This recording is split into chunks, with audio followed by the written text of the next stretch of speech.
Story 1. Story 1, The Whispering Pines. The snow started softly, a gentle dusting over the already white landscape. I was working from home that day, grateful to avoid the treacherous mountain roads. My wife, Sarah, was at her gallery in town. The crackling fire in the hearth painted dancing shadows across the wooden walls of our secluded cabin, the only sounds the rhythmic click of my keyboard and the wind whispering through the pines. A normal Tuesday, until it wasn't. The power flickered, a brief stutter in the humming lights. I glanced out the window. The snow was falling harder now, thick, swirling flakes obscuring the familiar outline of the woods. The pines, usually stoic sentinels against the winter sky, seemed to writhe and twist in the growing storm. Probably just a branch on the lines, I muttered, trying to reassure myself. I pulled my phone from my pocket. No signal. Damn! The flicker came again, this time staying out. The silence that followed was absolute, broken only by the frantic thudding of my own heart. The firelight cast elongated, grotesque shadows, turning familiar furniture into monstrous shapes. I grabbed a flashlight from the kitchen drawer, its beam cutting through the oppressive darkness. The snow was coming down even harder, a blinding white wall beyond the windows. I tried the landline, dead. A creeping unease settled in my gut. We were miles from the nearest neighbor, completely isolated. Hours crawled by. The fire died down to embers, leaving the cabin in near darkness. The wind howled outside, a mournful, almost human cry. I started to hear things, a soft scratching at the windows, a faint whisper that seemed to come from just behind me. Each time I swung the flashlight around, there was nothing there. But the whispers persisted. "Sarah," I called out, my voice a shaky whisper in the oppressive silence. There was no answer. I huddled by the dying embers, fear clawing at my throat. The shadows seemed to deepen, to move, to watch me. My mind raced, conjuring images of monstrous figures lurking just beyond the reach of the flashlight beam. The whispers intensified, weaving themselves into recognizable words. "Help me!" I jumped to my feet, my heart pounding. "Who's there?" I shouted, shining the flashlight into the corners of the room. Nothing. Just the shadows. Just the wind. But the whispers were still there, soft, insistent, chilling me to the bone. "Sarah?" I whispered, my voice choked with terror. Suddenly, a loud crash echoed from the front door. I spun around, my hand trembling, the flashlight beam dancing wildly. The door was still closed, but the crash came again, louder this time, followed by a low, guttural growl that seemed to vibrate through the floorboards. I backed away, my breath catching in my throat. The growling continued, punctuated by the frantic scratching at the door. I could feel the vibrations through the soles of my feet. Whatever was out there was big, powerful, and angry. Then, as abruptly as it began, the noise stopped. An unnerving silence descended upon the cabin, broken only by the relentless howling of the wind. I stood frozen, every muscle tense, listening, waiting. Slowly, I crept towards the door, my hand shaking so violently I almost dropped the flashlight. I held my breath and peered through the peephole. Nothing. Just the swirling snow. I cautiously opened the door a crack.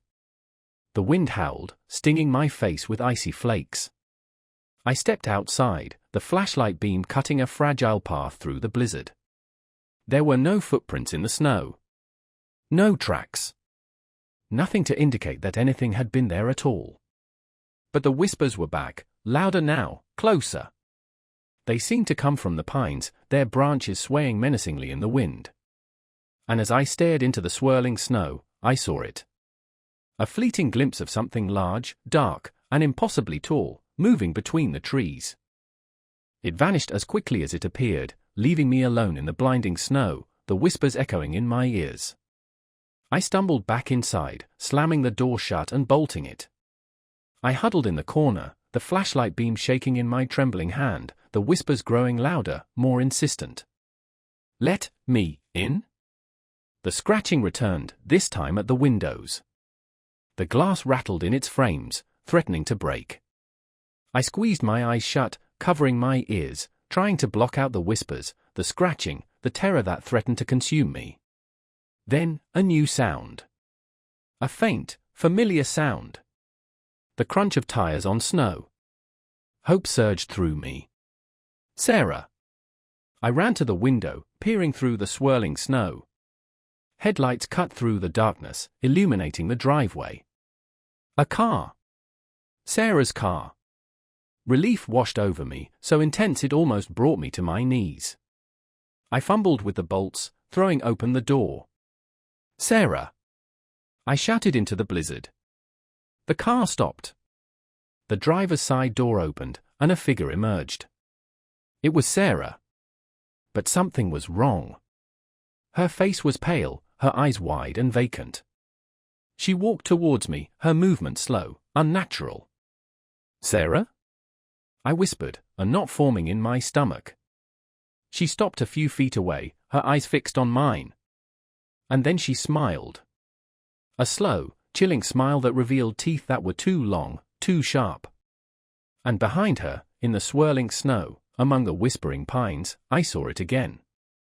The tall, dark figure, watching us. Waiting. The whispers intensified, filling my ears, drowning out all other sounds. We've been waiting for you. The snow continued to fall, burying the cabin in a blanket of white silence. And the whispers went on, echoing through the pines, a chilling testament to the horrors that lurked within the storm. Story 2. Story 2, The White Silence.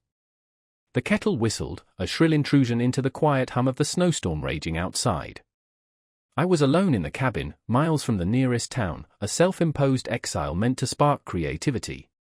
The blizzard had arrived sooner than expected, trapping me in a cocoon of swirling white. I watched the flakes through the large picture window, mesmerized by their frantic dance. The wind howled, a mournful cry against the glass, a prelude to the unsettling silence that followed. Just the wind, I muttered to the empty room, pouring myself a cup of steaming tea. The silence, however, wasn't the comfortable kind that accompanies solitude.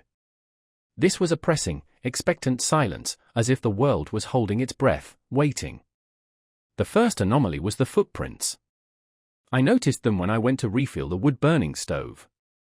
Deep impressions in the fresh snow, leading to the cabin door, then stopping abruptly. There were no return tracks. I checked the locks, a rising knot of unease tightening in my stomach. Probably an animal, I reasoned, trying to dismiss the chilling image of those solitary footprints. But the unease lingered, a cold finger tracing its way down my spine. Night fell, shrouding the cabin in an oppressive darkness, punctuated only by the flickering flames in the hearth. The wind had died down, replaced by an unnerving stillness. The silence was thick, suffocating. I tried to read, but the words blurred on the page, replaced by the image of those footprints. I jumped at every creak of the old wood, every rustle of the wind in the nearby pines. Then came the tapping. A faint, rhythmic sound against the window. My heart hammered against my ribs. I strained to see through the snow-covered glass, but the darkness outside was impenetrable. The tapping continued, insistent, deliberate. "Hello?" I called out, my voice trembling, betraying my fear. Only the echoing silence answered. I convinced myself it was a branch, swayed by the residual wind. But the tapping continued, shifting to the other side of the cabin. I grabbed the heavy iron poker from beside the fireplace, my hands slick with sweat. The next few hours were a blur of terror. The tapping moved around the cabin, sometimes faint, sometimes loud enough to make me jump. I huddled by the fire, the poker clutched tightly in my hand, listening, waiting. The shadows danced in the flickering firelight, taking on grotesque shapes, feeding my paranoia. I felt a constant, prickling sensation on the back of my neck, the unshakable feeling of being watched. Around dawn, exhaustion finally claimed me. I drifted off into a fitful sleep, plagued by unsettling dreams of vast, empty landscapes and unseen eyes watching me from the shadows. When I awoke, the sun was shining, casting a dazzling light on the pristine blanket of snow. The world outside looked serene, peaceful, almost normal. The tapping had stopped. Cautiously, I approached the window. The snow had stopped, revealing the clear glass. There was nothing there. No branches, no animals, no signs of anything that could have caused the tapping. I went outside, the crisp air stinging my lungs. The snow crunched under my boots. I examined the perimeter of the cabin. There were no new footprints, no disturbances in the snow. The only tracks were the ones I had seen the previous day, still leading to the cabin door, still ending abruptly. Then I saw it. A single, dark object lying in the snow a few feet from the door. I approached it slowly, my heart pounding in my chest. It was a small, smooth stone, perfectly round and jet black, like a polished obsidian. It felt strangely warm to the touch. I picked it up, turning it over in my hand. There were no markings on it, no irregularities. Just a perfectly smooth, black stone. As I held it, a wave of dizziness washed over me, a strange, disorienting sensation. I dropped the stone as if it had suddenly become burning hot. I looked around, at the silent cabin, the pristine snow, the vast, empty landscape. The feeling of being watched returned, stronger than ever. I was alone, utterly and terrifyingly alone, in a world that suddenly felt alien and hostile. The footprints, the tapping, the stone, what did it all mean? Was I going insane? Or was something else out there, something I couldn't comprehend, something watching me from the white silence? The snow started to fall again, soft and silent, obscuring the world in a veil of white. I retreated back inside the cabin, locking the door behind me, the chilling silence closing in once more. The feeling of dread remained, a cold, hard knot in my stomach. I knew, with a certainty that chilled me to the bone, that I was not alone. And the blizzard, I realized, was not my prison. It was a curtain, hiding something far more terrifying. Story 3. Story 3, The Whispering White. The snow started innocently enough, fat flakes drifting lazily against the backdrop of a bruised twilight sky. I was driving back from my grandmother's funeral, the bleak landscape mirroring the hollow ache in my chest. The radio crackled with static, occasionally spitting out snippets of a Christmas carol, a jarring contrast to the oppressive silence that had settled within me. My phone buzzed with a text from my husband, Mark, almost home? Snow's getting heavy. Be there soon, I typed back, though the mounting snow was already making the narrow country roads treacherous. I squinted through the swirling white, the familiar landmarks becoming obscured, swallowed by the encroaching blizzard. Then, the car stalled. A shudder, a groan, and the engine died, plunging me into an unnerving quiet, punctuated only by the rhythmic swoosh of the wipers fighting a losing battle against the thickening snow. I tried the ignition again. Nothing. Panic clawed at my throat. I had no cell service. No houses in sight. Just me, and the whispering white. I pulled my coat tighter around me, the icy air already seeping through the thin material. The snow was coming down so hard now, visibility was reduced to a few feet. I considered staying in the car, but a primal instinct, a chilling premonition, urged me to move. I had to get to higher ground, to some place where I could be seen. I started trudging through the deepening drifts, the snow clinging to my boots like icy shackles. The wind howled, a mournful sound that seemed to claw at my sanity. With every step, the isolation grew, wrapping around me like a suffocating shroud. Then, I heard it. A faint whisper, carried on the wind. I stopped, straining my ears against the howling gale. It sounded like a voice, thin and reedy, calling my name. Eleanor. My heart pounded against my ribs. I looked around, but the swirling snow obscured everything. Hello? I called out, my voice swallowed by the wind. The whisper came again, closer this time. Eleanor, come home. Home? My grandmother's house was miles back. I pressed on, the unsettling whisper echoing in my mind, a chilling counterpoint to the rhythmic crunch of my boots in the snow. The terrain grew steeper, the snow deeper. I stumbled, my hand catching on something cold and hard. A weathered wooden fence post, almost buried beneath the snow. I followed the fence, a fragile lifeline in the blinding white. It led me upwards, towards a dark, looming shape in the distance. A house! Relief flooded through me, so potent it almost brought me to my knees. As I drew closer, I could see it was old, dilapidated, its windows dark and vacant. Still, it offered shelter from the storm. I approached cautiously, the snow crunching beneath my boots, the only sound in the oppressive silence. I reached for the doorknob, the metal icy against my skin. It turned easily, and the door creaked open, revealing a dark, cavernous interior. The air inside was stagnant and cold, heavy with the scent of dust and decay. I stepped inside, hesitant, my eyes struggling to adjust to the gloom. Moonlight filtered through the gaps in the boarded-up windows, casting long, distorted shadows that danced across the walls. The whisper came again, this time from within the house. "Eleanor, you're home." My breath hitched in my throat. A chill, deeper than the biting cold of the snow, settled over me. I turned, my eye scanning the shadows, searching for the source of the voice. Then, I saw it. A figure, shrouded in darkness, standing at the top of a grand, decaying staircase. It was tall and gaunt, its features obscured by the shadows, but I could feel its gaze, cold and piercing, fixed on me. "Who are you?" I whispered, my voice trembling. The figure didn't answer. It simply stood there, silent and menacing, its presence radiating an aura of unimaginable dread. The whisper came again, closer now, echoing through the empty house. "Welcome home, Eleanor, we've been waiting for you." I backed away, my heart pounding in my chest, a primal fear gripping me.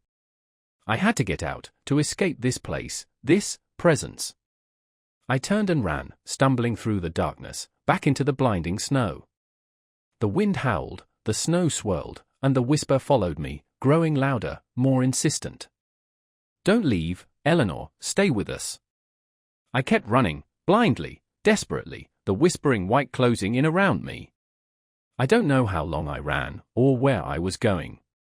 The snow was everywhere, a suffocating blanket of white. Then, I saw it. A light. A single, flickering light in the distance. I stumbled towards it, hope surging through me. As I drew closer, I could see it was a car, its headlights cutting through the swirling snow. I reached the road, waving frantically, my voice hoarse from screaming against the wind. The car slowed, then stopped. A window rolled down, revealing a kindly face, etched with concern.